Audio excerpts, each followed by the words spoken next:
Deep Talks, the detox for your mind by Deep Trivedi. Now, getting back to our first topic of discussion, the topic is the magic of concentration. Ask yourself, why, on some instances, does even a trivial task consume a lot of your time? Why, at times, even after the determined completion of a project, there are errors? Why is our professional and personal life in utter chaos? Why? In today's world, we believe in multitasking. We want to do everything. This leads to the segregation of our focus and concentration. We need to understand that multitasking provides us with quantity, but it is concentration that gives us quality. We need to choose quality over quantity, because it is quality that will help us scale the peaks of success. There is a saying, concentration is the root of all higher abilities in man. So, to shed some light on the concept of concentration and help you improve it, allow me to introduce to you the catalyst of change, the master of great insights, and the expert on human psychology. Can we please put our hands together for Mr. Deep Trivedi?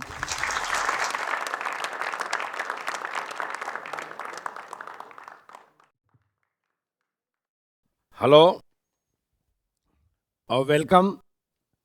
मैं आप सबका स्वागत करता हूं। एक चीज तय है कि हर मनुष्य सुख और सफलता चाहता है। यह भी तय है कि हर मनुष्य कुछ बड़ा काम करना चाहता, महान बनना चाहता, ऐतिहासिक बनना चाहता। कोई भी बच्चा जब पैदा होने वाला होता तो माता पिता परिवार वाले एक ही उम्मीद लगाते कि अब ये बुद्ध या कृष्ण बनेगा, हमारा लड़का मोजार्ट बनेगा, बिल गेट्स बनेगा। हर कोई उम्मीद लगाता, लेकिन फिर भी लाखों में एक ऐतिहासिक हो पाता, लाखों में एक महान हो पाता। ये इतिहास भी हमारे सामने है। और उसका कारण क्या है? दिक्कत ये है कि हम लोग कभी इतिहास पे गौर नहीं करते। हम लोग कभी इतिहास नहीं देखते कि कारण क्या है, क्यों 1 लाख में से एक मनुष्य सफल और ऐतिहासिक हो पाता, बाकी सब क्यों नहीं हो पाते। उस मनुष्य और इस मनुष्य में बेसिक फर्क क्या है ये हम नहीं समझ पाते। हमारे और उनमें फर्क क्या है ये हम गौर नहीं कर पाते।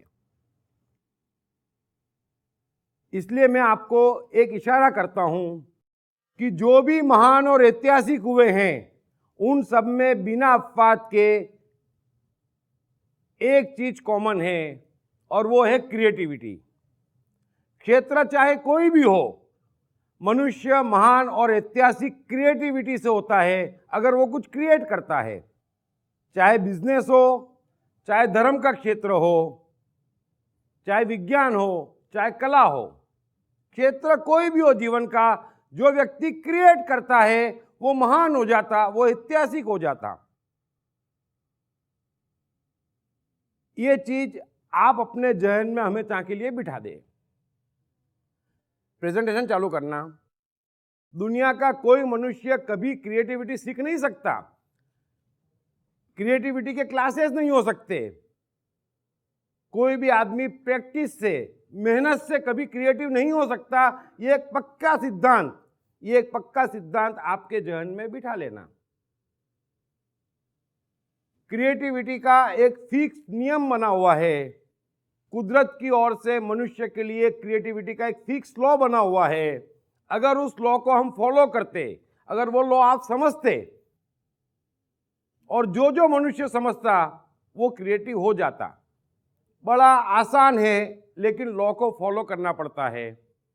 और इसलिए मैं आपसे कह रहा हूं कि क्रिएटिविटी की क्लासेस नहीं हो सकती। किसी को क्रिएटिव बनाने के लिए कोई कुछ भी कह दे, कितना ही बड़ा एजुकेशन दे दे, कितने ही बड़े शास्त्रों ग्रंथ आ जाए, या कितना ही बड़ा मनुष्य सामने खड़ा हो जाए, वो कभी किसी को क्रिएटिव नहीं बना सकता। और इस चीज को समझने के लिए, इस विज्ञान को समझने के लिए ये चार्ट थोड़ा सा आप समझ लें। मनुष्य के भीतर एक बुद्धि होती, एक ब्रेन होता, ये हम सब जानते। और उसके अलावा ये 7 मन मनुष्य के भीतर होते, यहां से यहां तक। ये हमारा इंटरनल स्ट्रक्चर है, इसमें कभी कोई बदलाव नहीं आया। चाहे मनुष्य अरबों वर्ष पहले आया हो, चाहे आज का हो, चाहे अरबों वर्ष बाद कोई मनुष्य आने वाला हो, मनुष्य की इस सिस्टम में कभी कोई फर्क नहीं आता। और यही वो सिस्टम है जिसे समझना जरूरी, और यही वो सिस्टम है जिसे समझ के कोई भी मनुष्य क्रिएटिव हो सकता। थोड़ा सा शॉर्ट में समझना कि दुनिया का कोई भी बच्चा जब पैदा होता तो वो सुपर कॉन्शियस माइंड में पैदा होता। यहां पर बिना अफवाद के कैसा भी बच्चा हो, किसी के भी यहां हुआ हो, किसी भी देश का हो, किसी भी धर्म का हो, आदिवासी हो, अमीर हो, चाहे गरीब हो, सारे बच्चे बिना अफवाद के सुपर कॉन्शियस माइंड लेके पैदा होते। और सुपर कॉन्शियस माइंड की एक नेचुरल साइकोलॉजी है, आनंद, मस्ती, ध्यान, उत्साह, दृढ़ता, ये उसकी नेचुरल साइकोलॉजी है सुपर कॉन्शियस माइंड की। और सारे बच्चे करीब करीब 70 से 80% ये मन लेके पैदा होते। बाकी नीचे के 3 मन, ऊपर के 3 मन और बुद्धि, इसका टोटल किसी भी बच्चे में किसी भी कीमत पर 20-30% से ऊपर नहीं होता है। अब एक चीज अच्छे समझना कि क्रिएटिविटी, क्या आप जो चीज पढ़ते हैं, समझो आपने पढ़ा कि एडिसन की लाइफ क्या थी, या एडिसन ने बल्ब कैसे खोजा, या कृष्ण ने गीता कही कैसे कही, या मोजार्ट ने धुनें बनाई कैसे बनाई, कौन से इंस्ट्रूमेंट यूज करे। इससे आप किसी कीमत पर धुन बनाना नहीं सीख सकते। बड़े अच्छे से समझ लेना, बड़ी गहरी बात मैं कह रहा हूं कि बच्चा यहां पर पैदा होता, काफी क्रिएटिव होता, 80% सुपर कॉन्शियस माइंड लेके पैदा होता, लेकिन वह बच्चे को हम सिखाते हैं, बड़े अच्छे समझ लेना, चाहे परिवार वाले हो, चाहे स्कूल हो, चाहे समाज हो, चाहे धर्म हो, उसको सिखाता। इन चारों को साइकोलॉजिकल नॉलेज नहीं है, वरना ऐसा हो नहीं सकता कि लाखों करोड़ों में एक एडिसन हो, एक मोजार्ट हो, या एक आइंस्टाइन हो। यह संभव नहीं है। बच्चा बॉर्न क्रिएटिव होता, बॉर्न कंसंट्रेशन लेके पैदा होता, बॉर्न उत्साह लेके पैदा होता, लेकिन उसको सिखाते। आज के बाद अपने जीवन में गौर करना, सब कोई आपको सिखाने में लगा है, और सीख के क्रिएटिविटी नहीं आ सकती।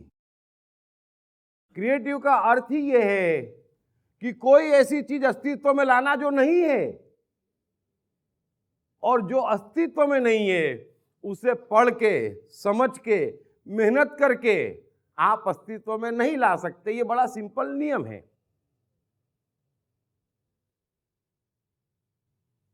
हम हमेशा से सुनते आए हैं कि शून्य से सृजन हुआ है।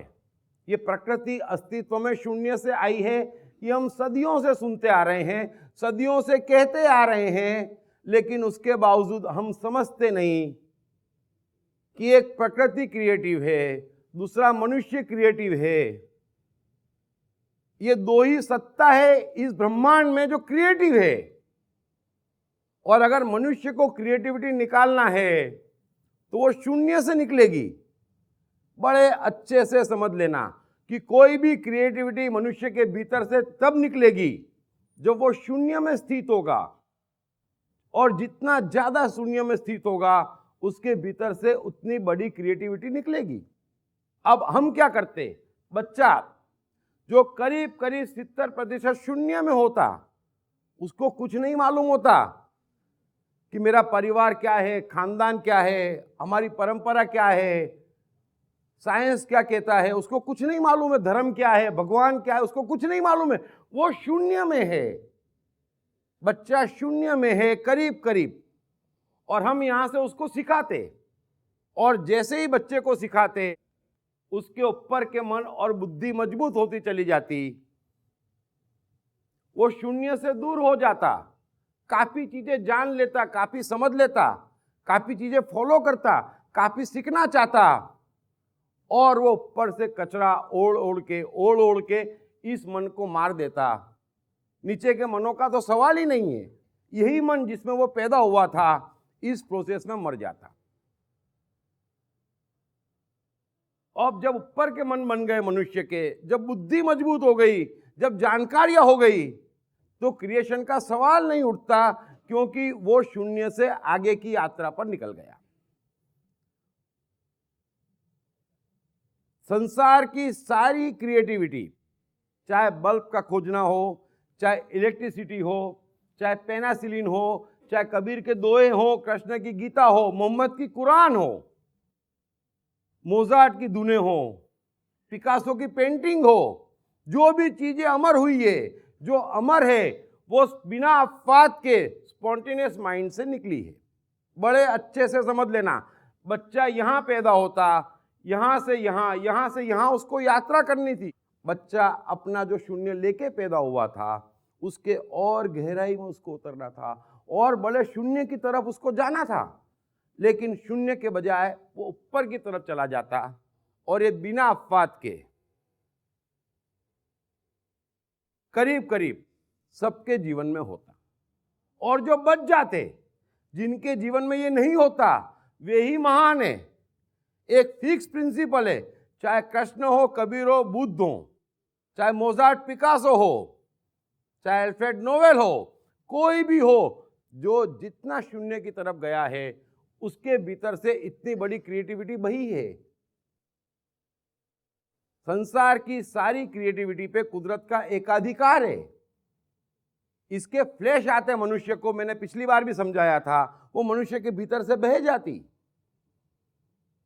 कुदरत और स्पॉन्टेनियस माइंड का जब भी ट्यूनिंग होता, अगर मनुष्य अपने भीतर इतना शून्य पैदा कर लेता कि वो स्पॉन्टेनियस माइंड में स्थित हो सके, स्पॉन्टेनियस यानी क्षणिक, on the spot. On the spot कौन हो सकता है? जो ब्लैंक है।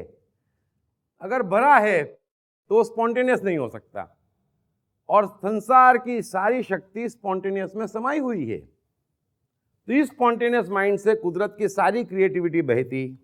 हम गलत शिक्षा में फंसे पड़े हैं। काफ़ी जानकारियाँ, काफ़ी प्रैक्टिस, काफ़ी कोशिशें, काफ़ी मेहनत हम कर चुके हैं, और जब इतनी मेहनत कर चुके, इतनी जानकारी इकट्ठी कर चुके, शून्य से इतना दूर जा चुके, तो फिर क्रिएटिविटी निकलना यहाँ से है, और ऊपर तक कचरा भरा पड़ा है, तो क्रिएटिविटी निकलेगी कैसे? वो निकल सकती नहीं। बस ये छोटी सी बात आप अपने जहन में अच्छे से बिठा लें कि अगर आपको क्रिएटिव होना है तो शून्य की तरफ जाना पड़ेगा, नीचे की तरफ जाना पड़ेगा, जो आपने सीखा जाना वो भूलना पड़ेगा, क्योंकि गलत है। आप कुछ भी सीखते, कुछ भी जानते,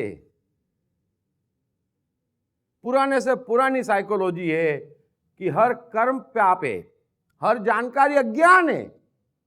ये अज्ञान है कि आपसे क्रिएटिविटी नहीं निकल रही भीतर से, ये अज्ञान है हमारा। फिर इतिहास उठा के देखते नहीं कि सारे क्रिएटिव अधिकांश अनपढ़, नास्तिक, गरीब घर में कैसे कैसे बच्चे कहाँ कहाँ भटक रहे हैं, किस किस हाल में हैं। लेकिन ये आपके देखने का तरीका है, ये आपको सिखाने वालों के देखने का तरीका है, कुदरत का तरीका नहीं है। कुदरत का तरीका एक ही है कि इस पूरे बॉक्स में आप कहाँ स्थित हैं, और आप जहाँ स्थित है वही आपका जीवन बाहर है। इस चार्ट को डिटेल में मैं कई बार समझा चुका हूँ। अभी सिर्फ इतना कहना चाहता कि आपको यहाँ तक पहुँचना है। बच्चों के लिए बड़ा आसान है, एक फल्लांग की दूरी होती शून्य से, लेकिन हमको वहाँ से यहाँ तक पहुँचना है, बड़ा लंबा फासला है। पहुँचे हैं, वॉचमैन एडिसन पहुँचा है, पेट्रोल पंप पे पेट्रोल भरने वाला धीरूभाई अंबानी पहुँचा है, अखबार और अंडे बेचने वाला वॉल्ट डिज्नी पहुंचा है, महान क्रिएशन किया है डिज्नी ने, लेकिन वो सब यहां से यहां की छलांग मारी है। अब मैं सीधे आज के विषय पे आता हूं। बड़ा आसान है अब समझना कि चलो, अगर हम बढ़ चुके, इतना बढ़ चुके, शून्य से दूर हो चुके, तो करें क्या? कैसे वापस शून्य की तरफ आए? क्योंकि ये शून्य ही है जो हमको महान बनाता, सफल बनाता, समृद्ध बनाता, हमारे जीवन में हंसी लाता, मस्ती लाता, सब कुछ ये शून्य है। और जो इससे जितना दूर है उतना उसके जीवन में बोझ है, दुख है, चिंता है, टेंशन है। ये सीधा सीधा गणित है। और हमारी दिक्कत ये है कि हम जो यहां से ऊपर जाते हैं उनको बुद्धिमान समझते, जबकि वो बेवकूफ हैं। शून्य को खोके जाने क्या क्या हासिल कर रहे हैं। अपने घर की समस्या सुलझ नहीं रही और हर देश में क्या क्या प्रॉब्लम है उस पर चर्चा कर रहे हैं, उसकी किताबें पढ़ रहे हैं।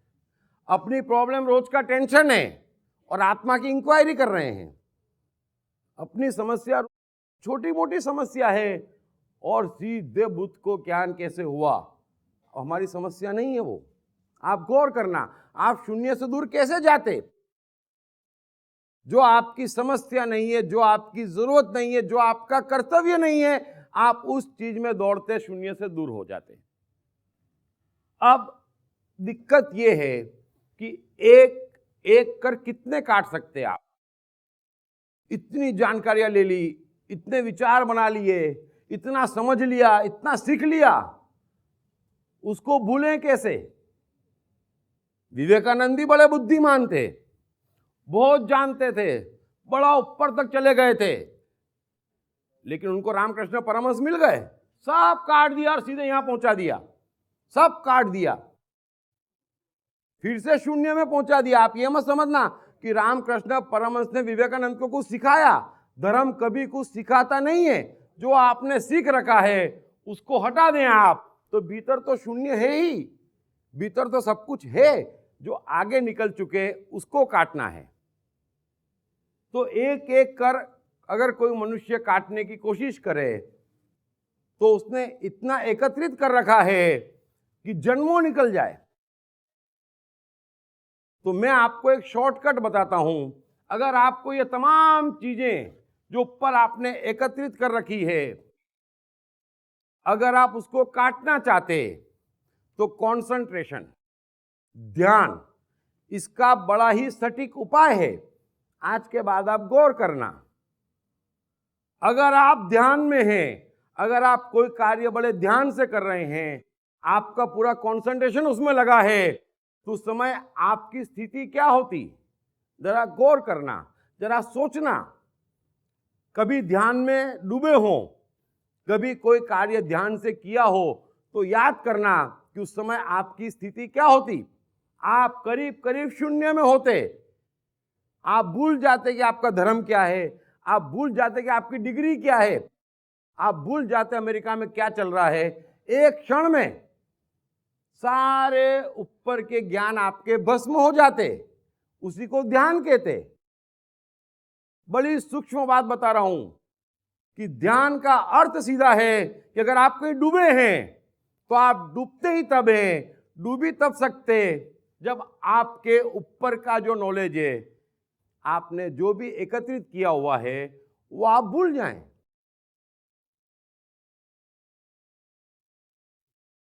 मैं उम्मीद करता हूं कि आपको ये चीज समझ में आ गई होगी। इसी बात को समझाने के लिए कृष्ण गीता में एक श्लोक कहते अर्जुन से कि हे अर्जुन, तू बड़े सवाल कर रहा है, बड़ा नॉलेज है तेरे को, एक से एक शास्त्रों की दुहाई दे रहा है, कर्म और कर्तव्य मुझे समझा रहा है, युद्ध में क्या हानि होगी, क्या लाभ है, वो मुझे समझा रहा है। लेकिन मैं तेरे से एक बात कहता हूं, मेरा ज्ञान तो सुन ले। ये ज्ञान रूप अग्नि क्षण भर में तेरे सारे कर्म भस्म कर देगी। जो तूने सुने हुए हैं और सुनने में आने वाले तेरे सुने हुए और सुनने में आने वाले तमाम विचारों से तेरे को फ्री कर देगी। तो कृष्ण ये नहीं कह रहे कि तेरे विचार बड़े शुभ हैं, तू तो कितनी ऊंची बात कह रहा है, युद्ध में हिंसा होगी, मामे मरेंगे, काके मरेंगे, शास्त्रों में लिखा है, वो सब अज्ञान है, युद्ध सामने है। कृष्ण कह रहे हैं कि तू ध्यान लगा युद्ध पर, तेरे सारे कर्म अभी और इसी क्षण भस्म हो जाएंगे। अब ध्यान, कंसंट्रेशन, ये हम सब जानते हैं। हर कोई एक दूसरे को कहता है, अरे जरा ध्यान से, अरे ध्यान क्यों नहीं लगाता है ना, कॉमन है। हर कोई जानता भी है कि जब तक ध्यान नहीं लगेगा और मजबूत ध्यान नहीं लगेगा, कार्य का परिणाम नहीं आएगा। ये भी हर कोई जानता है, और फिर भी सबका अनुभव है कि ध्यान लगता नहीं है। ये तीनों बातें एक साथ है, क्यों?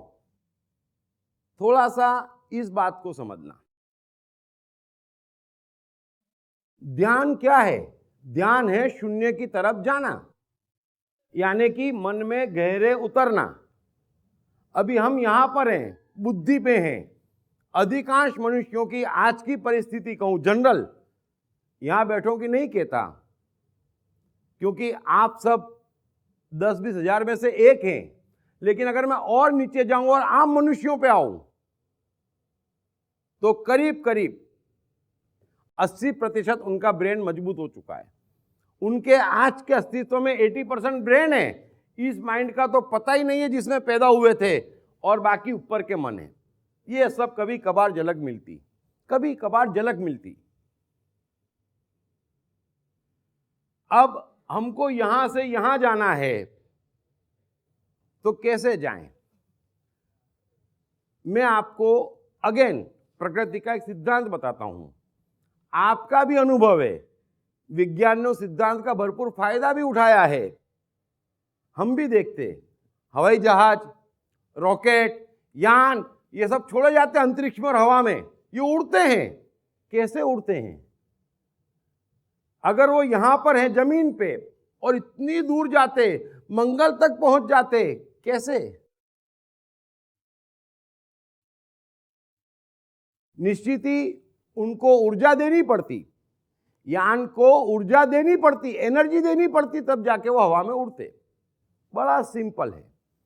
और जितना भारी यान होगा उतनी ज्यादा एनर्जी देनी पड़ती, ये भी बड़ा साफ गणित है। तो अगर किसी वस्तु को जमीन से ऊपर उठना है स्पेस में, इसको हम स्पेस कहते हैं।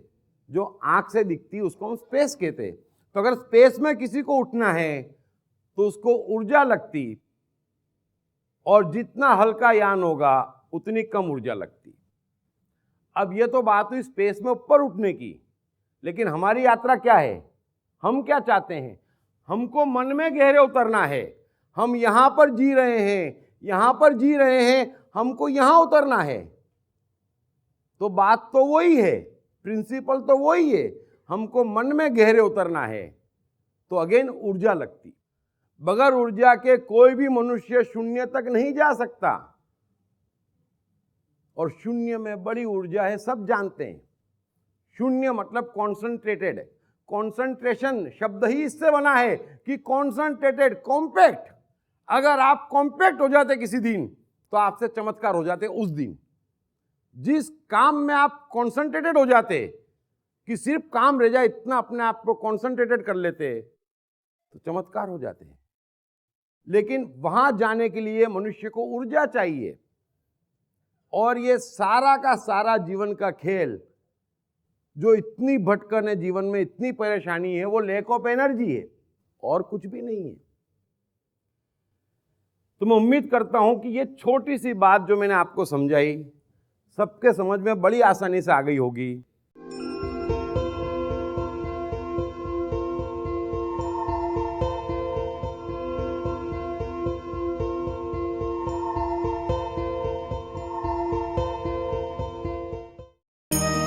कृष्णा मन और जीवन के मास्टर।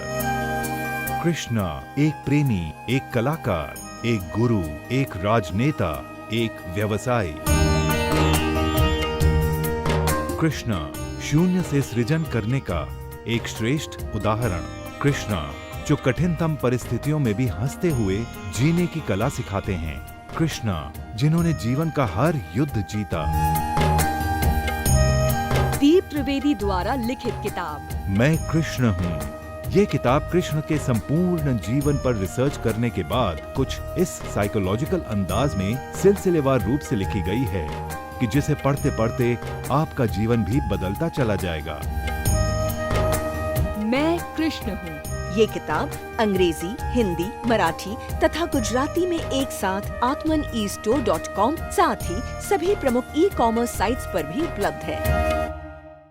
बच्चे हल्के होते, ऊपर का ब्रेन उनका बड़ा कमजोर होता, मन होते नहीं, तो आप कभी देखना बच्चों में कितनी ऊर्जा होती है, अद्भुत ऊर्जा होती है। एक छोटे बच्चे को संभालने के लिए घर के 10 सदस्य कम पड़ जाते। ये ऊर्जा है बच्चे की, एनर्जी है।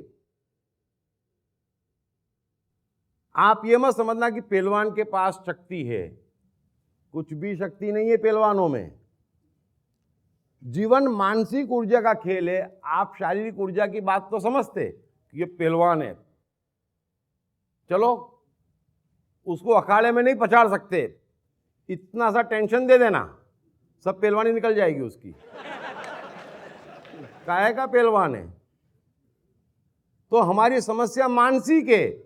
हमको मन में भीतर उतरना है। हमको बड़ी विभिन्न ऊर्जा चाहिए, बड़ी अद्भुत ऊर्जा चाहिए। तो ये ऊर्जा आती कहाँ से? आप ये पूरी प्रकृति देखते हैं, चांद, तारे, पृथ्वी घूम रही है, सूर्य उग रहा है, कितनी रोशनी, कितना विशाल ब्रह्मांड, क्या की क्या लीलाएं चल रही है। ये क्या है? ये सारा का सारा ऊर्जा का खेल है, एनर्जी का खेल है। अगर एडिसन 1000 से ज्यादा आविष्कार कर रहा है तो वो ऊर्जा का खेल है। अगर कृष्ण एक जन्म में इतने कर्म कर गए, इतने कर्म, अरे बाप रे बाप, तो ये ऊर्जा का खेल है। अगर बुद्ध 35 साल तक बोले और लगातार बोले तो ये ऊर्जा का खेल है। हमारे जीवन में ऊर्जा नहीं है, तो ऊर्जा आए कहां से? तो इसका बड़ा सीधा गणित कृष्ण गीता में बड़ी आसानी से देते हैं कि पहली बात वो अर्जुन से कहते हैं कि यथा योग्य आहार और यथा योग्य विहार, संतुलित आहार और संतुलित नींद, ये ऊर्जा का पहला स्रोत है मनुष्य में। और ये आप सब जानते हैं। मुझे नहीं मालूम इसमें से भूखे कितने रहते हैं, लेकिन जो ऐसा पवित्र काम करते वो किसी काम के नहीं बचते पर्टिकुलर उस दिन, क्योंकि कृष्ण कह रहे हैं कि यथा योग्य आहार। कृष्ण ये नहीं कह रहे कि उपवास करने वाले का सफल होगा। उपवास करने वाला तो यूं ही मरियल हो जाएगा, वो तो बात बात पे गुस्सा करेगा, और गुस्सा कमजोरी की निशानी है।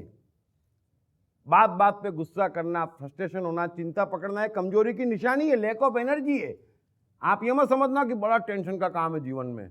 जीवन में कोई टेंशन नहीं है, आपके अंदर एनर्जी नहीं है तो बात बात पे टेंशन पकड़ता, बात बात पे कुत्ते की तरह काटने दौड़ते, है ना, लैक ऑफ एनर्जी है। वो हल्का सा गाड़ी को किसी ने टच किया कि 5-6 जने धम धम उतर जाते हैं। ये आप ये मत समझना एनर्जी की बात है, ये लैक ऑफ एनर्जी है। अब ठुक गई गाड़ी, अब क्या करोगे? चलो कोई काम नहीं है, तो समझते हम पहलवान है। तो बड़े अच्छे समझ लेना, मानसिक एनर्जी की बात कर रहा हूं मैं। तो जब तक शरीर को योग्य खाना और योग्य नींद, सबको मालूम है जिस रोज नींद नहीं होती कैसी हालत हो जाती। सुबह कोई पूछ ले क्या हालचाल है, तेरे बाप का क्या गया? अब उसकी कोई गलती नहीं है, लेकिन हमारी नींद पूरी नहीं हुई है, तो एनर्जी नहीं बचती जब आपकी नींद पूरी नहीं होती।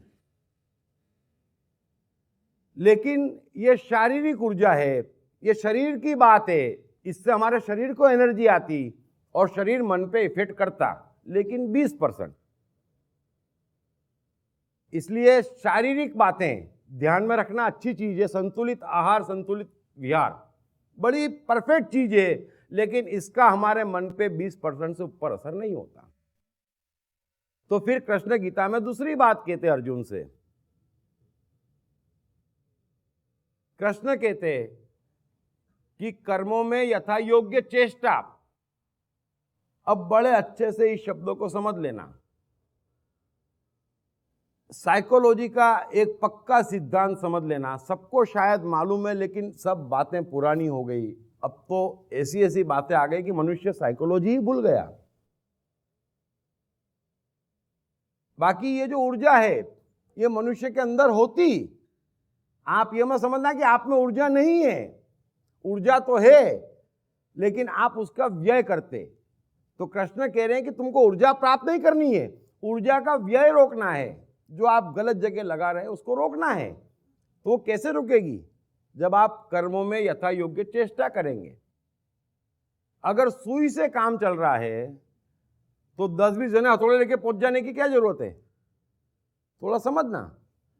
अगर आप गाड़ी चला रहे हैं, आगे वाले को ठोक दी, अब गलती तो हो गई, और उसको चिल्लाने दो, आप सॉरी बोल दो भाई, सुई से काम हो जाएगा। लेकिन नहीं, तुमने ऐसा क्यों बोला, तो गाड़ी साइड में, तुमने वैसा क्यों बोला।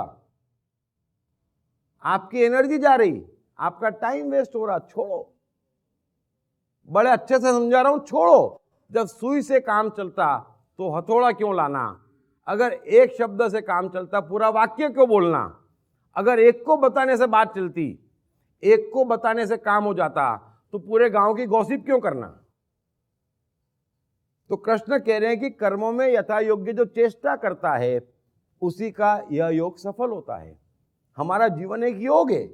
हमारे भीतर से क्रिएटिविटी निकलना चाहिए, उसके लिए कंसंट्रेशन चाहिए, कंसंट्रेशन के लिए एनर्जी चाहिए, और हम वही वेस्ट कर देते। तो कृष्ण कह रहे हैं कि जब आप वही वेस्ट कर देते तो सारी बातें वहीं खत्म हो गई। थोड़ा सा हर कोई अपने जीवन पे गौर करे। जीना कितना है? 80 वर्ष, ये तो फिक्स है, सबको मालूम है। फिर जाना है, कुछ लेके नहीं जाना है, इतना ज्ञान तो सबको है। उसके बावजूद जो हम काम कर रहे हैं उससे कहीं ऐसा लगता है कि हमको जाना है? किसी का भी मैं काम देखता, उसके विचार देखता, मुझे ऐसा लगता कि भगवान ने इसको स्पेशल परमिट से भेजा होना चाहिए। 20-30 हजार साल तक इसका कुछ नहीं होना है, क्योंकि ऐसे ऐसे काम में लगता। और फिर कहता बड़ा कर्म है, बड़े कर्तव्य हैं। अच्छा, सूर्य उगा रहा है, क्या कर्तव्य है तुम्हारा? तो कर्मों में यथा योग्य चेष्टा। आपका जीवन 80 वर्ष है, 20-25 सोने में गए, 10-15 शिक्षा में गए, और बाकी तो आप सब जानते कहां कहां कौन कौन ले जाता।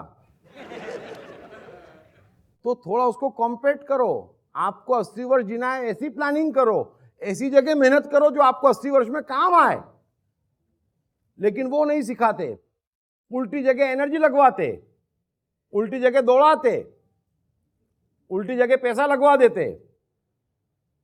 हमारा पैसा चला जाता, फिर हम कहते महाराज सुख नहीं आया। तो महाराज बोले कोई बात नहीं, एक और व्यवस्था पहले से करी हमारे पूर्वजों ने, यहां नहीं मिला तो वहां मिलेगा, यहां तो ले जाते। तो मैं आपसे कह रहा हूं कि वहां का देखा किसने? वहां की मैं गारंटी लेता, सबकी लाओ, मैं गारंटी लेता हर एक की, वहां सबको खूब मिलने वाला है। छोड़ दो अभी, तो यही कर रहे हैं हम। तो कर्मों में यथा योग्य चेष्टा कि आपको 80 साल जीना है, क्यों एनर्जी लगाएं? काम वो करें जिससे 80 साल मस्ती में निपटे। तो हम यथा योग्य चेष्टा कहां नहीं लगाते, इस बात को बड़े अच्छे समझ लेना। सबसे पहली बात है, जब हम एनर्जी वेस्ट करते तो मैंने आपको स्पष्ट कहा कि आपको नकारात्मक भाव पकड़ते। चिंता, टेंशन, फ्रस्ट्रेशन, सहानुभूति, दया, आइदर साइड। जिसको आप पॉजिटिव मानते हैं वो भी नेगेटिव भाव है, और जिसको नेगेटिव मानते हैं वो तो नेगेटिव है ही। ईर्ष्या, ये सब कब पकड़ता? जब आप में लैक ऑफ एनर्जी है। और लैक ऑफ एनर्जी क्यों है? क्योंकि कर्मों में यथा योग्य चेष्टा नहीं है। अब कर्मों में यथा योग्य चेष्टा नहीं है, एनर्जी है नहीं, तो नकारात्मक भाव पकड़ते। नकारात्मक भाव पकड़ते, जीवन बर्बाद हो जाता। आप देखना, कभी टेंशन में हो, अपनी साइन तक ठीक से नहीं कर पाओगे। कविता लिखना और बड़े बड़े काम और अंबानी बनना, अबे छोड़, टेंशन में ना, सब खत्म, कुछ नहीं कर सकता उस समय आदमी। जरा सोचना, ईर्ष्या पकड़ लेती, फिर कुछ नहीं हो पाता जब तक वो ईर्ष्या निकल ना जाए। आप तो गए काम से, लैक ऑफ एनर्जी, कुछ नहीं कर सकते पॉजिटिव, एक पत्ता नहीं हिला सकते और कमाल करते। कई बार तो गुस्सा अपने पे निकालते, खाना ही नहीं है तो मत खा, पागल भूखे तो मर रहा है। कैसा कैसा गुस्सा आता हमको, सोचना कभी। अपना ही सामान तोड़ फोड़ देंगे, कुछ नहीं चाहिए, फिर शाम को रोते हैं सब तोड़ फोड़ दिया यार। कुछ नहीं चलता, अगर बस नहीं चलता तो उठा के मोबाइल फेंक देंगे अपने, भट। 15-20 मिनट में होश में आ जाते, फिर ढूंढते मोबाइल को, फिर जाते दुकान पर ठीक करो। क्या कर रहे हैं हम लोग? तो जब भी नेगेटिव भाव पकड़ता तो उसमें हाईएस्ट ऊर्जा जाती, हाथों हाथ आप लैक ऑफ एनर्जी में हो जाते। वैसे ही अनावश्यक सोचते, बात न विगत, सोचने की जरूरत नहीं। अमेरिका में कौन जीतेगा? ओबामा रिश्तेदार है क्या? बेमतलब सोचते, कहां कहां सोचते। और आजकल के बच्चे तो कमाल होते, वो जीवन में कुछ कर ही नहीं पाएंगे, ये पक्की बात। क्योंकि कहां कहां दौड़ते, उनका कोई मालिक ही नहीं है। किन किन बातों की जानकारी रखते, कमाल है।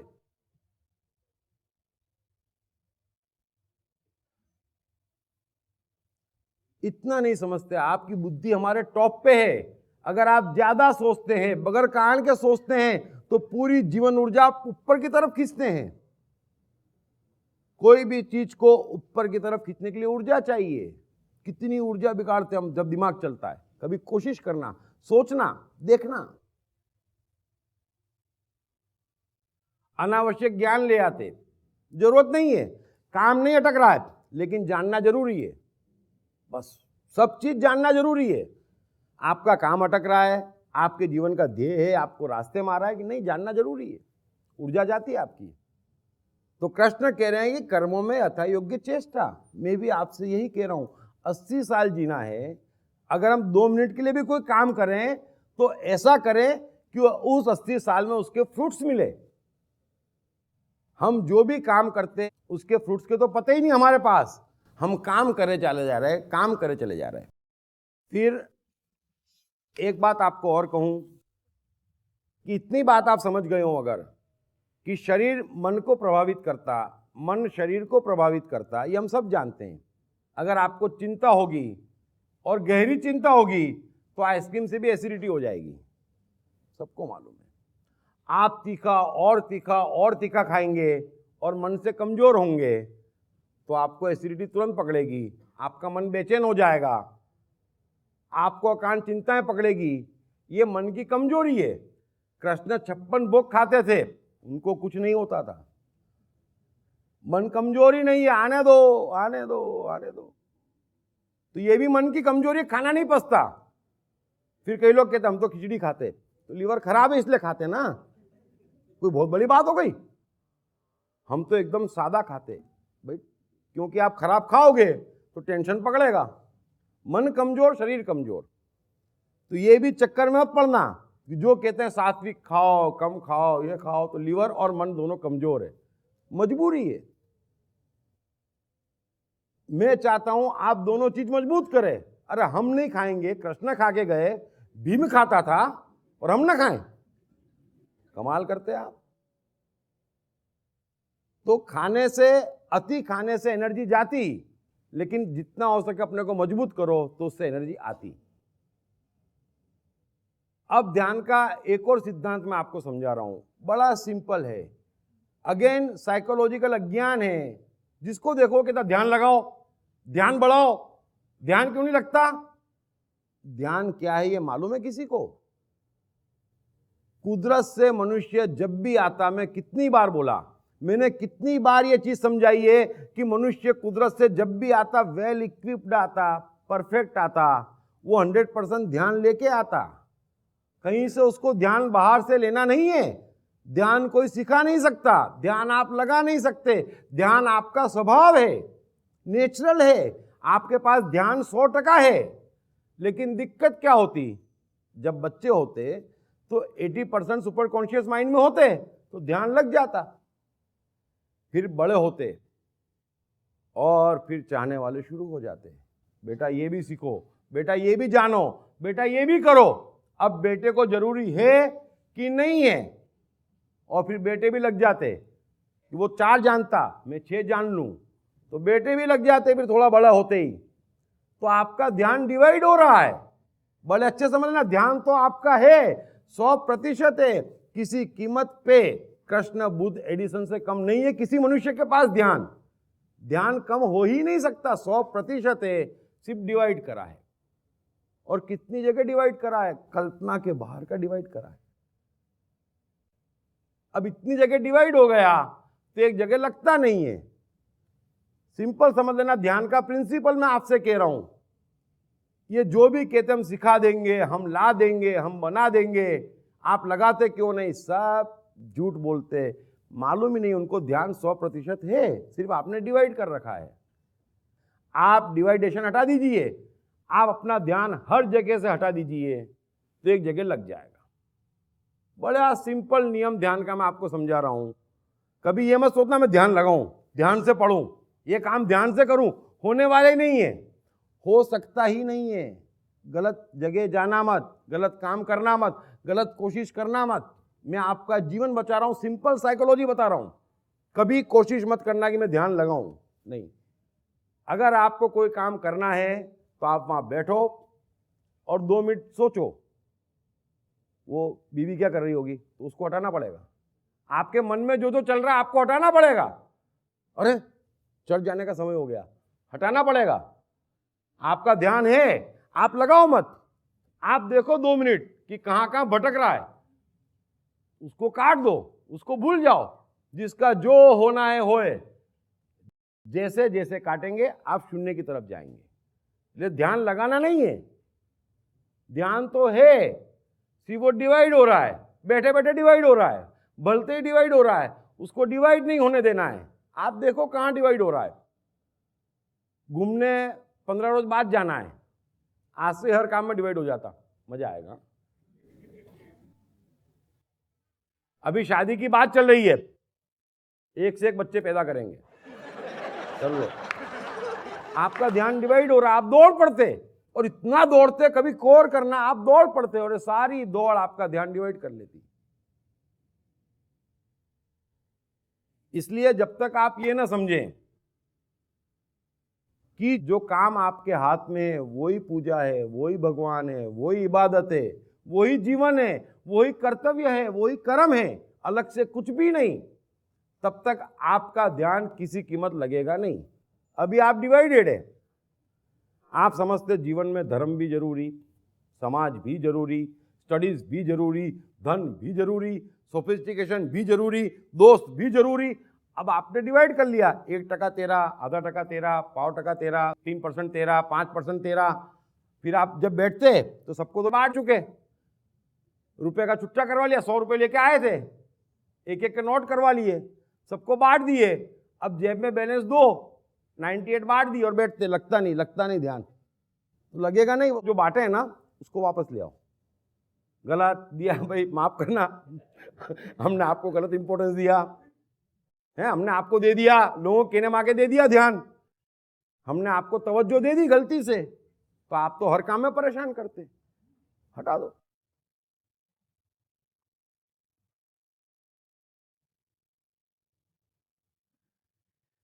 वो लोग बहुत खुशकिस्मत थे जो इश्क को काम समझते थे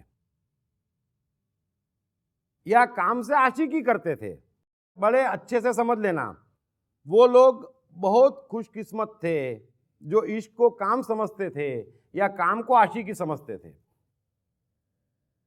लेकिन हम जीते जी मसरूफ रहे, कुछ इश्क किया, कुछ काम किया। काम इश्क के आड़े आता रहा और इश्क काम से उलझता रहा, फिर आखिर तंग आकर हमने दोनों को छोड़ दिया।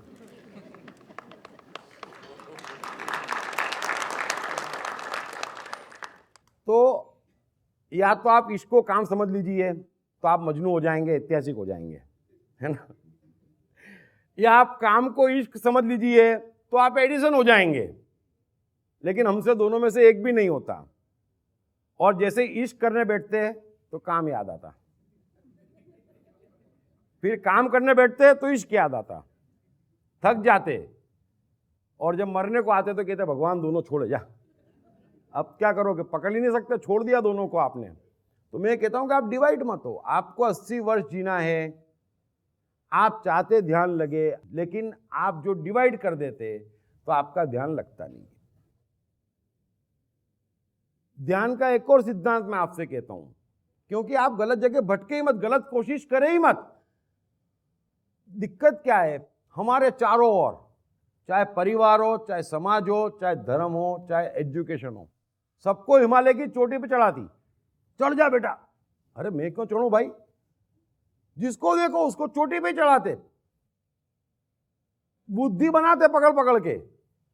वो 2500 वर्ष में एक हुए, और जिसको देखो बुद्ध, टीचर आइंस्टाइन बनाते। वो खुद का क्या, एक सब्जेक्ट पढ़ा रहे हो 20 साल से, और बच्चों को आइंस्टाइन, तो हिमालय की चोटी पे चढ़ाते। आपको हिमालय की चोटी पे चढ़ना नहीं है, आप अपनी हकीकत देखें जीवन की। ध्यान का एक पक्का सिद्धांत आप समझ ले, कभी किसी के कहने पे या कभी आकर्षित होके हिमालय की चोटी चढ़ने मत लग जाना। बर्फ मार डालेगी, ऑक्सीजन कम पड़ जाएगी जीवन में, वही हो रहा है। हर आदमी का ध्यान सिर्फ उस जगह लगता जहां उसका रस है, जहां उसका इंटरेस्ट है। बड़े अच्छे समझ लेना, फिर एक गलतफहमी दूर कर लेना। जिस चीज में आपका इंटरेस्ट नहीं है, जिस चीज में आपको रस नहीं है, उस चीज में आपका ध्यान मर जाओ तो नहीं लगेगा। अब किसी का ध्यान संगीत में लगता, किसी का पढ़ाई में लगता, मानता हूं, किसी का कविताओं में लगता, किसी का विज्ञान में लगता, किसी का घूमने में लगता। लेकिन जिसमें आपका रस है, जिसमें आपका इंटरेस्ट है, आपका ध्यान सिर्फ वहीं लग सकता है। ये बड़े अच्छे समझ लेना, आप लाख कोशिश कर लें, तेंदुलकर के हाथ में बैट दे दें और फट से कंसंट्रेशन आ जाएगा। फिर हाथ में गिटार दे दें, फिर क्या कंसंट्रेट करो तेंदुलकर। तेंदुलकर कैसे कंसंट्रेट करेगा, लेकिन आप करते। चलते रास्ते को गिटार पकड़ा जाता, टुन टुन टुन टुन, नहीं बजेगा, आपके लिए टुन टुना है ही नहीं। तो जिसमें आपका इंटरेस्ट होगा और जिसमें आपका शौक होगा, जो आपके शौक होंगे उसमें आपका ध्यान लगेगा। आपको संगीत का शौक है, बड़े ध्यान से आप म्यूजिक सुन पाएंगे। आपको खेलने का शौक है, आप खेल पाएंगे, तो आपका ध्यान लगेगा। आप ये भी मत सोचना कि ध्यान कोई ऐसी जादू की छड़ी है आपके लिए जो आप जहां चाहेंगे वहां लगा देंगे। नहीं, बड़ी दूर की स्टेज है। आपको सिर्फ अपनी इंटरेस्ट की जगह पर और जहां आपका शौक होगा, जहां आपको मजा आता होगा, वहां लगेगा। और एक चीज और समझ ले, शौक तो ठीक है, शायद 2-4 आप पैदा भी कर सकते, लेकिन इंटरेस्ट ये किसी मनुष्य का अधिकार नहीं है कि मैं यहां पैदा करूंगा। ये गॉड गिफ्ट होती उसको, हर मनुष्य को। और यहीं आकर आदमी और उलझ जाता। किसी को मजा आ रहा है समझो म्यूजिक बनाने में, तो माँ बाप कहते पागल है क्या, स्ट्रीट डांसर बनेगा, क्लब में गाएगा? नहीं, ध्यान लगा पढ़ाई में। वो लग सकता ही नहीं है बेचारे का। 2-2 साल 3-3 साल एक क्लास में फेल होते हुए ग्रेजुएट होता है, म्यूजिक छुड़वा देता। बड़े अच्छे समझना कि ध्यान भी जिसमें इंटरेस्ट होगा, और इंटरेस्ट आप पैदा नहीं कर सकते, गॉड गिफ्ट है, गिफ्टेड होता है इंटरेस्ट भी भगवान की तरफ से, प्रकृति की तरफ से। इसलिए फिर बता रहा हूं कि हम गलत जगह मेहनत करते, कर्मों में यथा योग्य चेष्टा नहीं करते, बाहर से आकर्षित होते, दौड़ पड़ते। आप दौड़ सकते ही नहीं है। बात बात में पीटी उषा नहीं बन सकते हम। हमारी चाल अपनी छोटी मोटी निराली है। इसलिए कृष्ण गीता में कहते हैं कि हे अर्जुन, सबने सुना होगा ये कि अपने धर्म में तो मरना भी बेहतर है, लेकिन दूसरे का धर्म भय देने वाला है। तो आपका धर्म क्या है? जिस चीज में आपको इंटरेस्ट आ रहा है वहां तो आप दिल खोल के कूद पड़ेंगे, कोई दिक्कत कभी नहीं आनी है। लेकिन कृष्ण कह रहे हैं कि दूसरे का धर्म भय देने वाला है। अगर आपको पढ़ने में रस नहीं है और आप पढ़ाई को कैरियर बनाने जाएंगे तो रोज डरेंगे, टीचर से डरेंगे, होमवर्क से डरेंगे, रिजल्ट से डरेंगे, होगा कुछ भी नहीं। कृष्ण अर्जुन से गीता में यही कह रहे हैं कि तू क्षत्रिय है, युद्ध करना तेरा धर्म है, तू अकारण संन्यास की बातें कर रहा है जो तेरा धर्म ही नहीं है, तू झूठ बोल रहा है क्योंकि डर गया है। कृष्ण कह रहे हैं कि नहीं, तेरा रस मारने में है लेकिन तू मरने से डर गया है, इसलिए संन्यास की बातें कर रहा है, ज्ञान की बातें कर रहा है। मैं भी आपसे यही कह रहा हूं, आप अकारण ज्ञान की बातें मत करें। आपके भीतर वाकई संन्यास जाग रहा है, आपको वाकई भगवान से कोई मतलब है तो जाए मंदिर, चलो मैं नहीं रोकता, लेकिन मतलब नहीं है, लेकिन जा रहे हैं नहीं। कृष्ण कह रहे हैं कि दूसरे का धर्म भय देने वाला है, जिसको रास आएगा आएगा, आपको नहीं आएगा, क्योंकि आपके पास इंटरेस्ट के सब्जेक्ट एक या दो हो सकते, वही आपका धर्म, वही आपका ईश्वर, वही आपका भगवान, वही आपका जीवन, वही आपकी पूजा और वही आपकी बीवी। बस, तो आप कुछ बन सकते, तो आप महान कर सकते। लेकिन जहां नहीं जाना है, दूसरे के धर्म में जाते और कुछ भी नहीं छोड़ते। जीवन में किसी ने कुछ छोड़ा ही नहीं है, इतना डिवाइड कर लिया है कि वो कुछ बन सकता ही नहीं है। एडिसन का भगवान प्रयोग है, बुद्ध का भगवान बोलना है, मोजार्ट का भगवान म्यूजिक है। इस बात को आप अच्छे से समझ लीजिए, और कुछ उनको करना नहीं और उसी में मजा आता और जीवन भर मजे में रहते। तो कृष्ण यही कह रहे हैं कि दूसरे का धर्म भय देने वाला है, अपने धर्म में मरना भी अच्छा। तेंदुलकर नहीं बनेंगे, रणजी खेल के मरेंगे, लेकिन फिर भी आपको आनंद आएगा। दूसरे का धर्म में जाएंगे, जिस चीज में आपका इंटरेस्ट नहीं वो करने की कोशिश करेंगे, परिणाम आएंगे नहीं, ध्यान लगेगा नहीं, आप बर्बाद हो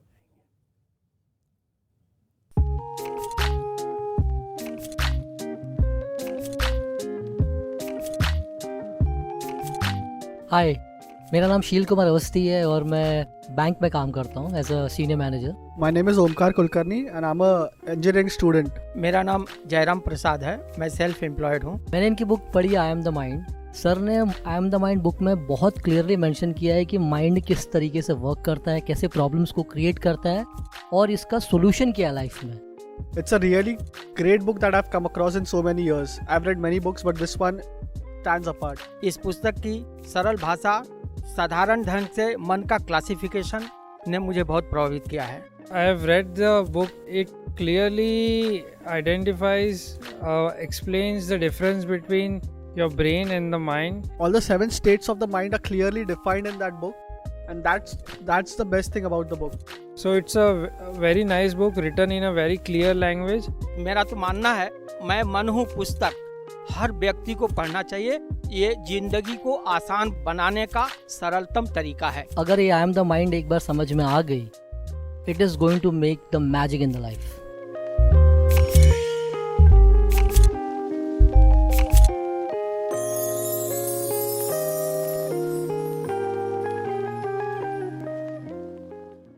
सो मैंने 3-4 बातें कही आपसे बड़ी सूक्ष्मता से कि आप कभी भी किसी के कहने पे ताव पे मत चढ़ जाना। आपका जिस फील्ड में इंटरेस्ट होगा उसी में आपका ध्यान लगेगा, दूसरे कहीं जाना नहीं, दूसरे कहीं झांकना नहीं। और ध्यान की एक और बात आपको बताता हूं, अगर लगातार मनुष्य अपने इंटरेस्ट की फील्ड में काम कर रहा है तो एक दिन ध्यान की पराकाष्ठा आ जाती, मनुष्य अपने को भूल जाता और कार्य ही रह जाता। जब वो पराकाष्ठा आती तब क्रिएटिविटी निकलती। जब आप उस शून्य में आ जाते जहां आप अपनी मौजूदगी का एहसास भूल जाते, तब चमत्कार होते। उस शून्य पे चमत्कार होते। आज के बाद देखना कि मीरा का नृत्य क्या है, नृत्य है, मीरा नहीं है। माइकल जैक्सन का नृत्य है, जैक्सन नहीं है। रफी साहब की आवाज है, गाने वाला नहीं है। धुने है, बनाने वाला नहीं है। दोहे हैं, कहने वाला नहीं है। ध्यान की पराकाष्ठा है, शून्य की पराकाष्ठा पे भगवत गीता निकली है। शून्य की परम पराकाष्ठा पे भगवत गीता निकली है कृष्ण के मुख से। तो आप भी चाहते कि हम महान बने, हमारे मुख से कुछ निकले, तो मैंने आपसे स्पष्ट कहा कि अगर आप चाहते कि कुछ निकले तो आपको शून्य में आना पड़ेगा।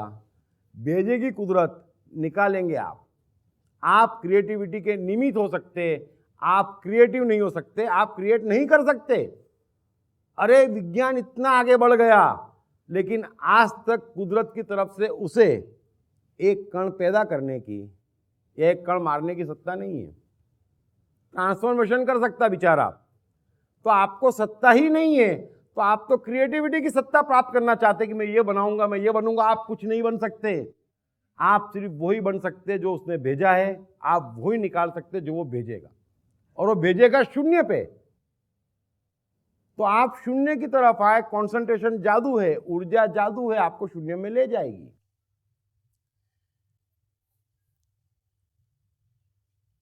एक आपको उदाहरण देता हूं, क्योंकि जब तक आप उस स्थिति में नहीं आते जहां कार्य हो और करने वाला गायब हो जाए, तब तक कोई भी महान कार्य आपके भीतर से निकलने वाला नहीं है। लाओ त्ज़ू चाइना में पैदा हुए थे, और उनसे इंटेलिजेंट बातें कहने वाला मनुष्य जाति के इतिहास में कभी कोई पैदा नहीं हुआ। कमाल, मतलब सुपर कमाल। एक बार ऐसा हुआ कि लाओ त्ज़ू काफी चर्चित हो गए, चारों ओर उनका नाम हो गया, काफी लोग उनके यहाँ सीखने आने लगे, जो सीखने आते उनमें चमत्कार होने लगे। तो वहां के राजा को लगा कि लाओ, मुझे भी लाओ त्ज़ू से मिलना चाहिए, देखें क्या कहता है। तो राजा होते हैं, अब बड़ी शान से और अकड़ से और सब मंत्री सिपाही लेके पहुंच गया लाओ त्ज़ू के वहां। अब वो वहां पहुंचा तो उसने जो आश्रम में 2-4 शिष्य दिखे, उनसे पूछा कहाँ है लाओ त्ज़ू महाराज। बोले वो खड्डा खोद रहे हैं। बोले तो लाओ त्ज़ू फावड़े से खड्डा खोद रहा था। राजा ने बोला अरे कैसा गुरु है, ये खड्डा खोद रहा है। बोले छोटे मोटे काम कर रहा है, अरे तो कोई भी शिष्य कर लेता था। राजा ने बोला छोड़ो, अपने क्या करना, अपन तो मिलने आए, मिल के जाए। तो लाओ त्ज़ू ने शिष्य को बोला कि जाओ उनको बोलो मैं स्वयं आया हूं, महाराज आए हैं, मिलने आए हैं। शिष्य तो गया, उसने लाओ त्ज़ू से कहा कि भाई राजा आए हैं और बुला रहे हैं। लाओ त्ज़ू ने कोई जवाब नहीं दिया। शिष्य ने आके राजा से कहा कि भाई मैंने कह तो दिया, लेकिन उन्होंने कुछ कहा नहीं। राजा ने बोला आते ही होंगे। 10-20 मिनट निकल गई। अब राजा तो पूरा बेचैन, इंसल्ट हो गई है। तो एक साथ 2-3 शिष्यों को भेजा कि जाओ और उनको बोलो कि मैं आया हूं, इंतजार कर रहा हूं, आओ जल्दी। 2-3 जने एक साथ गए। फिर उन्होंने लाओ त्ज़ू को बोला कि साहब, वो बोला गुस्सा हो रहे हैं महाराज, वो आए हैं, 15-20 मिनट हो गई और कह रहे हैं कि आपसे मिलना है, आप पधारें। लाओ त्ज़ू तो खड्डा खोदता रहा, फिर कोई जवाब नहीं दिया। 20-25 मिनट और निकल गई। अब तो राजा एकदम कि मंत्रियों के सामने, सिपाहियों के सामने ये तो इज्जत के कचरे हो गए। बोले मेरी कहाँ बुद्धि भ्रष्ट हुई, इस पागल से मिलने आ गया। बोले लेकिन अब क्या करो, अब फंस गया वो, बगैर मिले जाए तो इज्जत के बच्चे कुछ कचरे हो जाए, तो मिलना तो पड़ेगा। और उसने देख लिया कि भेज रहा हूं तो वो आ नहीं रहा है, तो ऑप्शन तो एक ही है कि जब आए तब तक बैठो, बगैर मिले जा नहीं सकते, और वो आ नहीं रहा है तो थर्ड ऑप्शन बचा बेचारे के पास कि बैठ गया वो भी मुंह लटका के यूं यूं। 15-20 मिनट बाद लाओ त्ज़ू आया। आते उसने राजा की तरफ देखा और नमस्कार किया। अरे क्या बात करते हैं साहब, हैं सुदामा के घर कृष्ण पधारे। राजा बोले वो सब छोड़ो, मैं 1 घंटे से आपका इंतजार कर रहा हूं। तो लाओ त्ज़ू बोले मालूम है मेरे को, तो आप पधारे क्यों नहीं? बोले मैं आपको सिखा रहा था ना।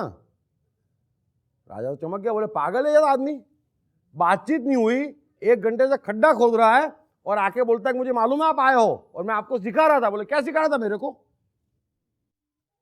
और राजा को बोले तुम अच्छे शिष्य नहीं हो यार। इसका मतलब ये हुआ कि मैंने इतना महत्वपूर्ण लेसन आपको दिया, आपने लिया ही नहीं। राजा बोला आपने क्या लेसन दिया, आप खड्डा खोद रहे थे। मैंने सवाल तक नहीं पूछा, तुमने सिखाया क्या? बोले लाओस से बोले आप गलती कर गए ना महाराज, मैं खड्डा खोद नहीं रहा था, खड्डा खोदने की क्रिया हो चुका था। बड़ा अच्छे समझ लेना, मैं खड्डा नहीं खोद रहा था। और आप देख लेते कि लाओस से खड्डा नहीं खोद रहा है और खड्डा खोदने की क्रिया हो गया, तो सीखने लायक जो ज्ञान है वो आप सीख जाते। क्योंकि आपको क्रिया होना है कर्म करते वक्त, करने वाला नहीं होना है। इतना डूब जाना है। लाओस से कह रहे हैं कि मैंने तुमको सिखाया कि मैं खड्डा खोदने की क्रिया हो चुका था, तुम सीख नहीं पाए, तुम मुझे देखते रहे, अपने अहम को देखते रहे, मुझे बुलाते रहे, लेकिन उस ध्यान को देख लेते। जितने ध्यान से मैं खड्डा खोद रहा था तो तुम समझ जाते कि वो ध्यान तुम्हारे भीतर आ जाए तो राजपाट करने में कितना मजा आ जाए। और एक छोटी बात और कह देता हूं, आज के टॉपिक का हम जहां बैठे वहां उसका मतलब नहीं है, फिर भी ध्यान के स्तर पे दो तरह के मनुष्य होते हैं। एक वो होते जो शून्य में जाते, समझ लेना, यहां पर मैं खड़े होकर समझाने की कोशिश करता हूं। एक वो होते जो ऊपर का पूरा काट के शून्य में जाते यहां तक, और जो यहां तक जाते उन्हीं को हम Edison, Einstein, Picasso, Steve Jobs, Bill Gates, Mozart, Dhirubhai Ambani, अमुनी को कहते। लेकिन एक और तरीके के व्यक्ति होते जो सीधे यहां पहुंच जाते। ये जो यहां पहुंचते हैं, एडिसन, आइंस्टाइन, पिकासो, वो यहां जाके फिर बार बार थोड़ा ऊपर जाते और फिर यहां आके स्थित होते, तब क्रिएटिविटी निकलती। लेकिन एक और तरीके के लोग होते जो यहां पर बैठ जाते, इसको अल्टीमेट माइंड कहते हैं, परम शून्य। आत्मा जिसको हम कहते हैं वो यही है, परम शून्य, जहां कुछ भी एहसास नहीं अपने होने का, शून्य एहसास, अपने होने का एहसास ही नहीं। वहां पर फिर पहुंच जाते बुद्ध, कृष्ण, क्राइस्ट, मीरा, कबीर, सोक्रेटिस, रामकृष्ण परमहंस, नानक, ये पहुंच जाते वहां। फिर वहां से हिलते नहीं, वहां से हिलने का वजह नहीं, वहां से हिल सकते नहीं। लेकिन ये बहुत दूर है, इसलिए कभी इसकी चर्चा में पढ़ना मत। आत्मा क्या होती हमको कोई लेना देना नहीं। पहले स्पॉन्टेनियस माइंड तक पहुंचे बस, कि कुछ क्रिएटिव हमारे भीतर से निकले, तब जाके कबीर के दोहे निकलेंगे, तब जाके बुद्ध का बोलना निकलेगा। बहुत दूर मंजिल है, तब जाके गीता निकलेगी। हमको गीता निकालनी भी नहीं, क्योंकि 10 रुपए में बिकती है ना। हमको तो एप्पल चाहिए जो हमको स्टीव जॉब्स बना दे। सो मैंने आपको ध्यान का पूरा विज्ञान समझाने की कोशिश करी कि ध्यान की पराकाष्ठा पे अगर आप बैठेंगे तो ही महान हो पाएंगे। और ध्यान की पराकाष्ठा पे तभी बैठ सकते जब चारों ओर की चीज़ें आप काट के अपने आप को कॉम्पेट कर लेंगे। और आपने कभी कोई कार्य बड़े ध्यान से किया हो तो अच्छे से समझ लेना कि एक ध्यान में, एक कंसंट्रेशन में जीवन को बढ़ाने वाले सारे गुण अपने आप आ जाते हैं। अगर एडिसन सोचता है कि यार बल्ब बनाया जा सकता है, अगर सूर्य रोशन होता है और उसको फ्लैश होता कि फिर धरती पे भी कुछ रोशन हो सकता है, तो आप कहेंगे ये एडिसन की दूरदृष्टि है। फिर वो प्रयोग करने घुसता है, कितनी बार फेल होता है, कितनी बार फेल होता है, 6500 बार, 6500 फिलामेंट यूज करता है, लेकिन बल्ब नहीं जलता है। लेकिन वो हार नहीं मानता है, ये उत्साह है उसका, उसको कॉन्फिडेंस है, उसके पास आत्मविश्वास भी है कि मैं बल्ब बना पाऊंगा, दृढ़ता भी है, सबूरी भी है कि 6500 फिलामेंट यूज करने के बाद भी उसको सबूरी है कि बल्ब तो बनेगा। और ये सारी चीज क्यों एक साथ? ध्यान के कारण। बड़े अच्छे से समझ लेना, आप कभी प्रैक्टिकल देखना, अगर आप कोई चीज ध्यान से करते तो उस समय आप में न तो आत्मविश्वास की कमी रहेगी, न उत्साह की रहेगी, न दृढ़ता की रहेगी, न दूरदृष्टि की रहेगी। तो ध्यान में सारे गुण हैं। और एडिसन का ध्यान कैसे लगा ये भी अच्छे समझ लेना कि अगर एडिसन लेबोरेटरी में घुसा है तो ये नहीं है कि कोई ध्यान के इंजेक्शन लिए उसने, बाजार में मिलते भी नहीं कि चलो ध्यान लगाओ, बहुत बड़ा काम करने जा रहा हूं, मैं बल्ब खोजने जा रहा हूं, बल्ब खोजने जा रहा हूं। नहीं, वो लेबोरेटरी में तो नॉर्मल आदमी की तरह घुसता। मैं भी आपसे यही कह रहा हूं, हर व्यक्ति काम की शुरुआत नॉर्मल करता और फिर करते करते करते वो डूब जाता उसमें। आप ये भी मत समझना कि जाते ही डूब गए, डूब नहीं, लेकिन डूबता जाता। कैसे डूबता कि एक बार एडिसन लेबोरेटरी में गए बल्ब बनाने, तो रोज भूलते गए, अखबार मंगवाना बंद, पढ़ना ही नहीं दुनिया में क्या चल रहा है, फोन बंद, घर वालों से कांटेक्ट खत्म, जिए मरे तुम अपना जानो। हर चीज को काटते चले गए, काटते चले गए, काटते चले गए। जिस रोज सिर्फ प्रयोग बचा, ध्यान की पराकाष्ठा हो गई, बल्ब तो बनना ही था। मैं आपको ये समझा रहा हूं, काटते चले जाओ। काम हाथ में लिया और देखो क्या क्या परेशान कर रहा है, उसको काटते चले जाओ, काटते चले जाओ, काटते चले जाओ। आपका ध्यान लगेगा, और ध्यान लगेगा तो चमत्कार होगा। क्यों? क्योंकि ध्यान में ऊर्जा सर्कुलर घूमती है। लॉस ऑफ एनर्जी 0% है कंसंट्रेशन में, और ये प्रकृति की पूरी ऊर्जा सर्कुलर घूमती है, और दोनों का ऐसा मिलन होता है कि एक से एक चीजें निकलती है मनुष्य के भीतर से, एक से एक चमत्कार होते हैं।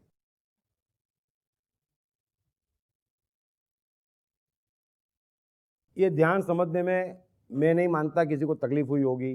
किस डायरेक्शन में जाना बड़ा क्लियर है। सिर्फ एक छोटी सी बात मैं जरूर कहूंगा कि एजुकेशन सिस्टम में वाकई बड़े बदलाव की जरूरत है। आज का जो भी एजुकेशन है वो किसी काम का नहीं है, क्योंकि वो तोते बना रहा है, वो रटवा रहा है, वो रट्टे करवा रहा है, और रट्टे करने से कोई क्रिएटिव नहीं होता। और फिर ग्रेजुएशन की वैल्यू क्या? आपके वहां भी बच्चे हैं, आप भी वही करेंगे, मैं कहूंगा, बच्चे भी कहेंगे, लेकिन आप नहीं मानेंगे आसानी से। लेकिन आप सोचना कभी ग्रेजुएशन की कीमत क्या है। बच्चे का एक ही काम है स्कूल जाने के लिए कि वहां जाके मस्ती करे, दोस्तों से मिले, दुनियादारी सीखे कि कैसे कैसे तरीके के मनुष्य होते। यहां तक तो स्कूल इंपॉर्टेंट है। थोड़ी बहुत इंग्लिश सीखे, बोलना चालना सीखे। मार्क्स के लिए स्कूल इंपॉर्टेंट नहीं है, डिग्री के लिए स्कूल इंपॉर्टेंट नहीं है।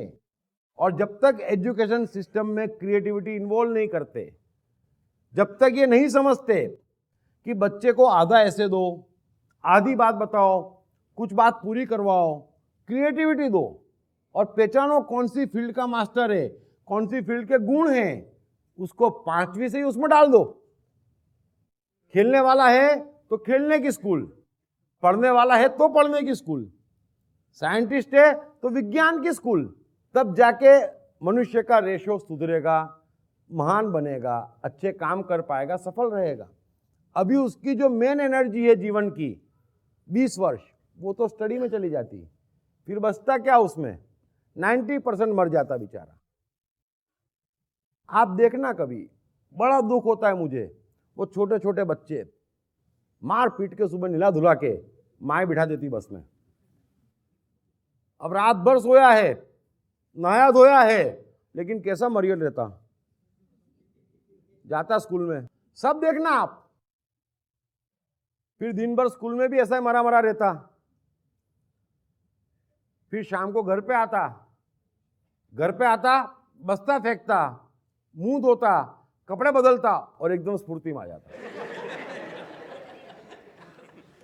एकदम से बोलो। और जो खेलने दौड़ता तब का बच्चा देखो, और आप जो स्कूल भेज रहे हो तब का बच्चा देखो। तो आप क्या कर रहे हैं बच्चों के साथ? और जब तक ये नहीं सुधरेगा, वैसे ही बड़ों के साथ कोई काम हो कि ना हो, धागा, अंगूठी, धर्म, भगवान, पूजा पाठ उसको दे ही देते। और आप देखना जाते वक्त और वहां से आते वक्त अपनी हालत, कभी भी देखना। और एक घर में कोई फंक्शन हो तब अपनी हालत देखना। आपका ध्यान लगेगा मंदिर में? असंभव है। और लगेगा तो आप घर वापस क्यों आओगे? अगर किसी को किसी काम में मजा है, बुध निकल गए तो निकल ही गए, फिर वापस नहीं आए कि शाम को तो घर जाना ही पड़ेगा। हम यही करते। तो मेरा निवेदन है आपसे कि बच्चों को क्रिएटिव बनाएं।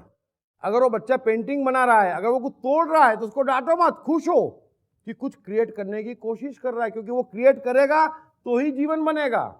वो रट्टा लगा के फर्स्ट आएगा तो क्लर्क बनेगा।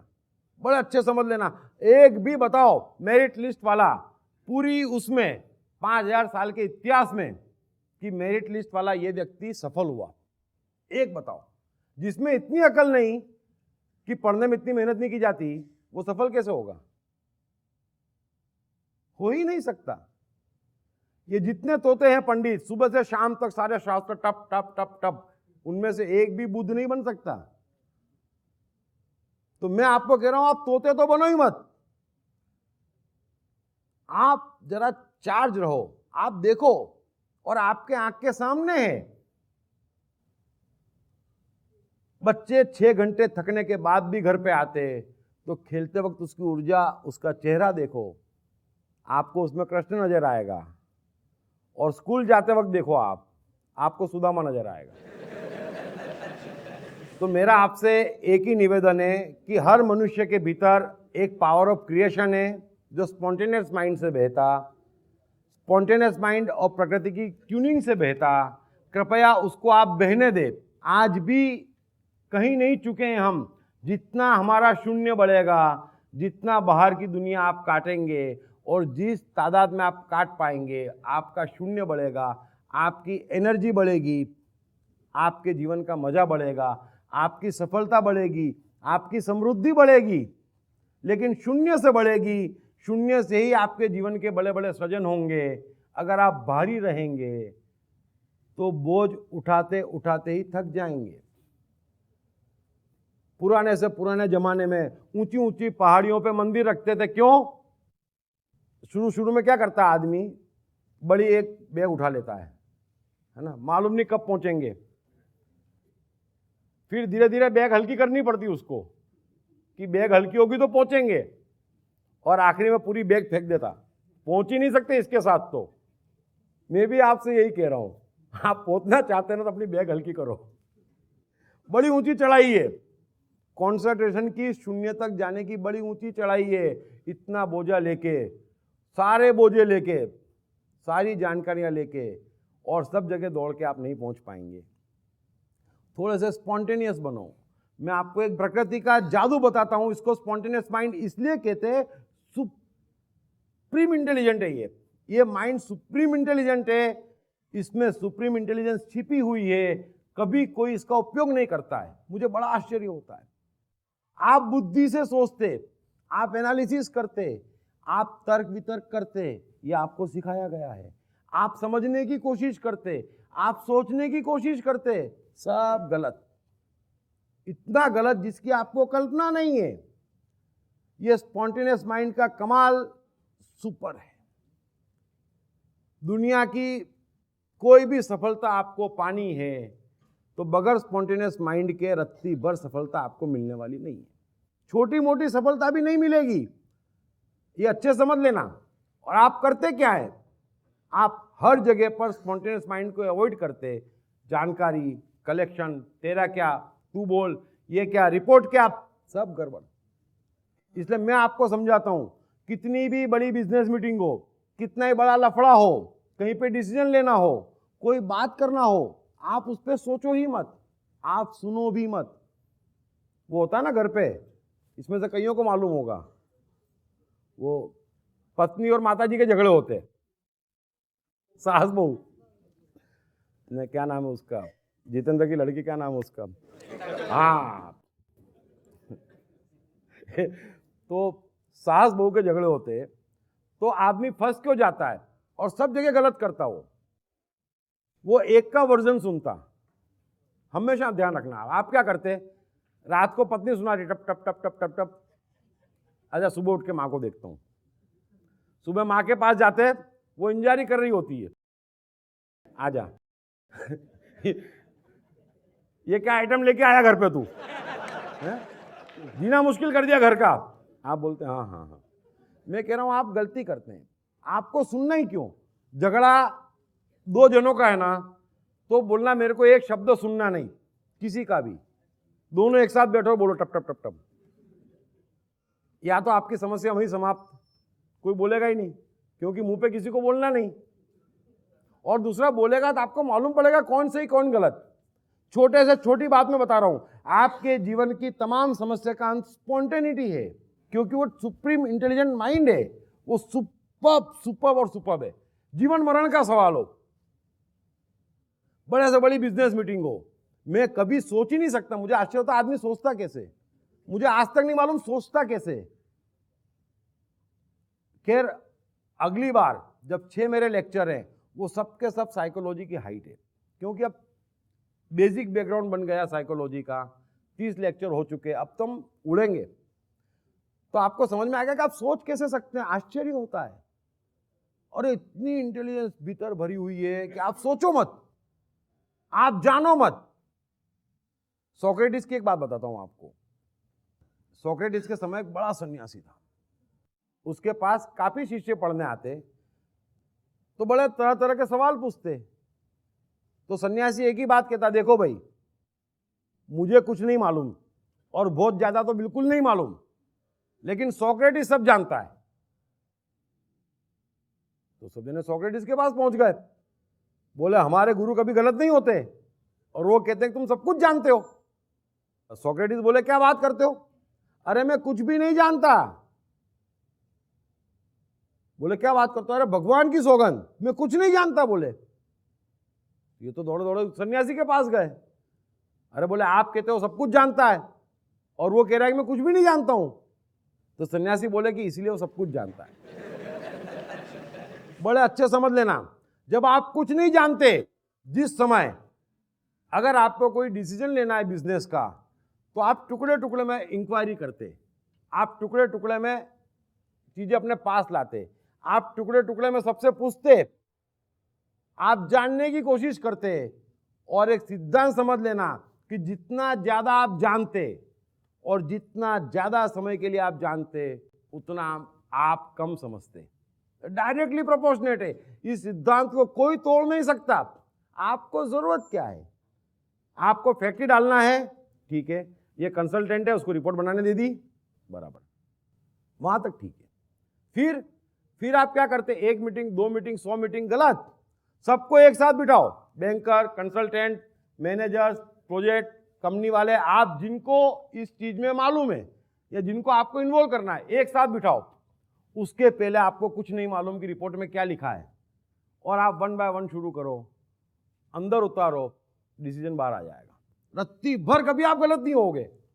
ये मैजिक दे रहा हूं आपको, स्पॉन्टेनियस। एक साथ सारे पत्ते खोलो और एक साथ बंद। आप ब्लाइंड खेलते है ना, फिर ब्लाइंड में नया नया ढूंढ के लाते, चल एक पत्ता तू खोल, एक पत्ता मैं खोलूं। अरे ऐसा नहीं होता, ठाक देखो ना यार, तीनों एक साथ है, फक्त डिसीजन लो ना, क्या दिक्कत है। तो कोई भी चीज हो, किसी का झगड़ा हो, छोटी बात हो, बड़ी बात हो, कोई भी चीज में निर्णय लो मत। आप किसी का फंक्शन में जा रहे हैं, अब तो ठीक हो गया सब, पुराने जमाने में बड़ी तकलीफ थी, जाने के पहले ही बहन है भाई टू टा, ये आएगा तो इसको ये कहना, अब कितनी चीजें सुन के जाओगे, वहां जाओ देखो। तो ऑन द स्पॉट जितने आप डिसीजन लोगे कभी गलत नहीं होंगे। इसलिए जीवन में ध्यान रखना कि जिस बाबत जितना आप ज्यादा जानते हैं, उस बाबत उतना कम आप समझते हैं। अप्लाई कर लेना, गौर कर लेना कि आप कौन सी चीज समझते हैं और कौन सी चीज जानते हैं। और जो जितनी ज्यादा जानते हैं, हर कोई धर्म के मामले में बहुत जानता है, धर्म बिल्कुल नहीं समझता, सीधा प्रोपोर्शन है। कोई भी चीज में आप जानते क्यों हो, आप शून्य हो जाओ, और जान लिया, डिसीजन दे दिया, फिर शून्य। ये शून्य आपको बचाएगा। बार बार कॉन्सेंट्रेट करो, बार बार स्पॉन्टेनियस रहो, ये शून्य आपको बचाएगा, ये जानकारियां आपको मार डालेगी। Thank you very much. कोई क्वेश्चन हो तो ले लेता हूं। हेलो, अनकॉन्शियस माइंड के बारे में थोड़ा जानना था। अनकॉन्शियस माइंड समझ में नहीं आया, बाकी सब तो आ गए। अनकॉन्शियस माइंड क्या होता है ये? वो तो पूरा मैं शुरू के लेक्चर्स में समझा चुका हूं। शॉर्ट में। अरे यार देखो, ऐसा होता है कि बच्चा नेचुरली जीता है। छोटा बच्चा आता है ना, तो सिर्फ 2 ही ऊर्जा लेके आता है, जस्ट 2 एनर्जी, क्रोध और प्रेम। कभी बच्चे को देखना, उसके मन माफिक होएगा तो खुश हो जाएगा, प्रेम में आ जाएगा और मन माफिक नहीं होगा तो क्रोध पे उतर आएगा, उपद्रव करेगा, विरोध करेगा। वो तीसरी चीज नहीं जानता, न चिंता, न टेंशन, न दया, न सहानुभूति, कुछ नहीं जानता। लेकिन होता क्या है कि जैसे ही वो 3-4 साल का होता ना कि हम उसका क्रोध और प्रेम दबाते हैं। दबाना तो चाहिए नहीं, लेकिन हम दबाते। कैसे दबता? तेरे को स्कूल जाना पड़ेगा, अब जाना नहीं चाहता तो जाता है, तो उसका क्रोध दब जाता है। तो जो क्रोध दब जाता है ना, वो चिंता में, टेंशन में, फ्रस्ट्रेशन में रूपांतरण होता है और उससे उसका अनकॉन्शियस माइंड बन जाता है। फिर उसका प्रेम दबता है। वो चाहता तो बहुत कुछ करना है, वो चाहता तो खेलना है प्रेम से, लेकिन नहीं, तो प्रेम दबता है। तो जैसे ही दबता है उसका सबकॉन्शियस माइंड बनता है और ये दोनों माइंड बच्चे लेके नहीं आते, हमारे में आ गए। फिर ये निकलता रहता है, मल्टीप्लाई होता है और निकलता है, इसका पूरा साइंस है। तो जो बच्चा नेचुरली बड़ा होता उसका क्रोध और प्रेम नहीं दबता, वही एडिसन, कृष्णा, आइंस्टाइन होते हैं। लेकिन हम दबा देते हैं, मार डालते हैं उसको।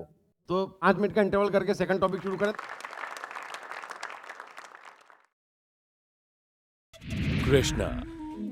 कृष्ण का बचपन कैसा गुजरा? कृष्ण राधा का प्यार क्या था? कृष्ण ने कितने विवाह किए? कृष्ण की चाइल्ड साइकोलॉजी क्या थी? कृष्ण ने ग्वाले से द्वारकाधीश तक का सफर कैसे तय किया? ये यादव स्थली क्या है? इन तमाम सवालों के जवाब जानिए। दीप त्रिवेदी द्वारा लिखित किताब मैं कृष्ण हूँ। ये किताब कृष्ण के संपूर्ण जीवन पर रिसर्च करने के बाद दीप त्रिवेदी द्वारा कुछ इस साइकोलॉजिकल अंदाज में सिलसिलेवार रूप से लिखी गई है कि जिसे पढ़ते पढ़ते आपका जीवन भी बदलता चला जाएगा। मैं कृष्ण हूँ। ये किताब अंग्रेजी, हिंदी, मराठी तथा गुजराती में एक साथ atmanestore.com साथ ही सभी प्रमुख ई-कॉमर्स साइट्स पर भी उपलब्ध है। दीप त्रिवेदी की मनुष्य के जीवन और उसकी साइकोलॉजी पर एक गहरी पकड़ है। मनुष्य जीवन के विभिन्न पहलुओं पर सर्वाधिक चर्चा करने का रिकॉर्ड भी उन्हीं के नाम पर है। मनुष्य जीवन का ऐसा कोई पहलू नहीं जिस पर उन्होंने खुलकर चर्चा ना की हो, जैसे कि path of life, personality, complex, guilt, love, expectation, partiality, acceptance, fear, hypocrisy, creativity, wealth, who is God, concentration, confusion, power of transformation, joy and success, mind and brain, day sleep, natural intelligence, change your future, ego, non-violence, freedom तथा दीप talks ताओ ते चिंग के अंतर्गत दीप त्रिवेदी द्वारा मशहूर Chinese philosopher लाओ त्से के महान सूत्रों पर चर्चा, परिचय, समय, मन, सफलता, संकट, धर्म, राजनीति और दीप टॉक्स भगवद गीता के अंतर्गत जीवन की किसी भी समस्या से निपटने के लिए दीप त्रिवेदी द्वारा भगवद गीता के संपूर्ण 18 अध्याय पर चर्चा। आप ये तमाम डीवीडीज और सीडीज सुनकर अपना और अपने परिवार का जीवन बदल सकते हैं। ये तमाम डीवीडीज और सीडीज आत्मन ई स्टोर तथा अन्य सभी ई-कॉमर्स साइट्स पर उपलब्ध हैं। जब भी कोई बच्चा पैदा होता, माता पिता बड़ी उम्मीद लगाते। ये जरूर एडिसन बनेगा, ये जरूर स्टीव जॉब्स बनेगा, ये जरूर सफल होगा। परंतु होता ऐसा कुछ नहीं। अधिकांश जीवन की चक्की में पिसकर रह जाते हैं। क्यों? सिर्फ गलत शिक्षा तथा गलत परवरिश के कारण, साइकोलॉजिकल अज्ञान के कारण। अतः बच्चों की साइकोलॉजी समझने हेतु एवं उनकी क्षमता निखारने हेतु आज ही खरीदें श्री दीप त्रिवेदी द्वारा लिखित किताब मैं मन हूँ। ये किताब atmanestore.com पर उपलब्ध है। सुनिए श्रीमद् भगवद गीता, कृष्ण और अर्जुन का अद्भुत संवाद, संपूर्ण 18 अध्याय। हरीश भिमानी, कृष्ण भूटानी, विष्णु शर्मा और अरविंद मेहरा की मधुर आवाजों में श्रीमद् भगवद गीता, विश्व का सबसे उच्चतम ज्ञान, हर समस्या का बस एक समाधान। 4 CD set now available at 20% discount. Only on Atman e-store and all other leading e-commerce sites. हर बच्चे में सफल और महान बनने की संभावना छिपी होती है। सवाल बच्चे द्वारा अपनी प्रतिभा को निखारने का तथा सही परवरिश पाने का ही होता है। दीप त्रिवेदी द्वारा लिखित रोचक ग्राफिक बुक्स पढ़िए। The story of Thomas Edison, अनपढ़ एडिसन के महान वैज्ञानिक बनने की दास्तान, नॉटिनस टू ग्रेटनेस, स्टीव से स्टीव जॉब्स बनने की कहानी, हॉटी टू डॉन्टी, चाइल्ड साइकोलॉजी समझने हेतु शेर के बच्चे की कहानी। न सिर्फ बच्चों बल्कि हर माता पिता व टीचर के लिए भी आवश्यक ग्राफिक बुक्स हिंदी तथा अंग्रेजी में आत्मन ई स्टोर तथा अन्य सभी ई कॉमर्स साइट्स पर उपलब्ध।